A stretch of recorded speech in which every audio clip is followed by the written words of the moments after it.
বালিচকের royal প্যালেসে ধুমধাম করে পালন হলো ছোট্ট অভিন্দ্রির রাইস সেরিমানি। কর ইভেন্ট ম্যানেজমেন্টের ইনভিটেশনে গিয়েছিলাম আমি আর পল্লবী। গিয়ে তো দেখি এখানে অনেক বিশিষ্ট ব্যক্তিরাও এসেছেন। ডেকোরেশন থেকে শুরু করে লাইটিং সবকিছুই ছিল একদম টপ নচ।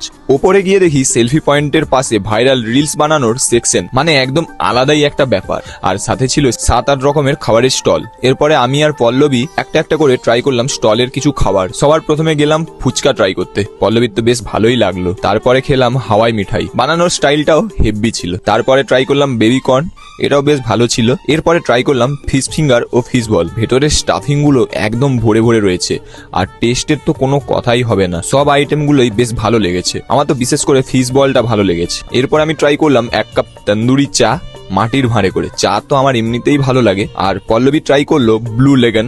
এত সুন্দর ডেকোরেশন দেখে ম্যাডামের তো খুব পছন্দ হয়েছে, তাই কিছুক্ষণ চললো ফটো সেশন। তারপরে চলে গেলাম মেন কোর্সের দিকে। এনভেলাপ থেকে প্লেট বের করতে বেরোলো একটা মেনু কার্ড, সাথে একটা টিস্যু আর একটা পাস। প্লেটের ওপরে গোল কলা পাতা দিয়ে সাজানো রয়েছে। ফার্স্ট ইমপ্রেশনে তো মন ভরেই গেল। এরপরে আসলো স্যালাড, কাসন্দি, তারপরে আসলো মিষ্টি পোলাও, সাথে কড়াই পনির। পোলাওটা তো ভালো ছিলই, আর সাথেই পনিরটা খাবারের স্বাদ আরো বাড়িয়ে দিল। খাওয়া শেষ হতেই চলে আসলো ঝুড়ি আলু ভাজা, সাদা ভাত, সাথে ভেজ ডাল আর চিংড়ি আলু পোস্ত। খাবারগুলো সত্যিই খুব লাইট আর ভালো ছিল। বেশি তেল মশলা ছিল না, যার জন্য খেতে কোনো রকম অসুবিধা হয়নি। তারপরে আসলো পদ্মার ইলিশ পাতুরি। কভারটা খুলতেই সর্ষের গন্ধতে পুরো মন প্রাণ জুড়ে গেল। তারপরে ইলিশ মাছের পিসটা দেখে আরো মন ভরে গেল। এবারে খাওয়ার পালা। একটু ভেঙে খেতেই পল্লবীর তো বেশ ভালোই লাগলো, সাথে আমারও বেশ ভালো লাগলো। তারপরে আসলো আজকে শো স্টপার মাটন। পিসগুলো ছিল খুব ভালো, আর যদি টেস্টের কথা বলি তাহলে 10 আউট অফ 10, একদম পারফেক্ট। এরপরে আসলো পায়েস। আর সত্যি বলতে পায়েস কিন্তু সব জায়গাতে ভালো বানাতে পারে না, কিন্তু এখানে একদম পারফেক্ট আর খুব ভালো বানিয়েছে। সাথে আসলো একটা বড় সাইজের গোলাপ জামুন আর স্টিম সন্দেশ। আর শেষ পাতে চলে আসলো চাটনি